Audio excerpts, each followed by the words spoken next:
ఇప్పుడు మేల్స్‌లో kidney stones ఉంటే వాళ్ళు ఎలాంటి ప్రాబ్లమ్స్ ఫేస్ చేస్తారు సార్? కిడ్నీ స్టోన్ అనేది మేల్స్లో ఉన్న ఫిమేల్స్లో ఉన్న నొప్పి రావడం అనేది ఒకటి కారణం. యూజువల్గా కిడ్నీలో ఉన్నంత వరకు అది నొప్పి రాదు.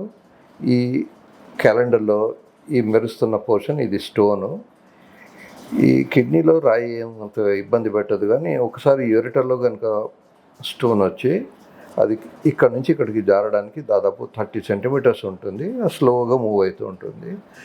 ఈ స్టోన్ మూవ్ అయినప్పుడు కాన్పు నొప్పి అంత నొప్పి వస్తూ ఉంటుంది.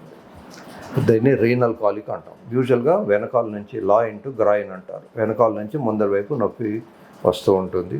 ఈ నొప్పి వచ్చినప్పుడు వాంతి అవుతుంది, కడుపులో అంత ఉబారంగా ఉంటుంది, ఒక రకమైనటువంటి అసిడిటీ లాంటిది, కడుపులో డిస్టెన్షన్ ఇట్లాంటి ఫీలింగ్స్ ఉంటాయి. సో ముఖ్యంగా రాయి కదిలినప్పుడు విపరీతంగా నొప్పి వచ్చేసి నొప్పి ఆడవాళ్ళకైనా మగవాళ్ళకైనా విపరీతమైన నొప్పి వస్తూ ఉంటుంది.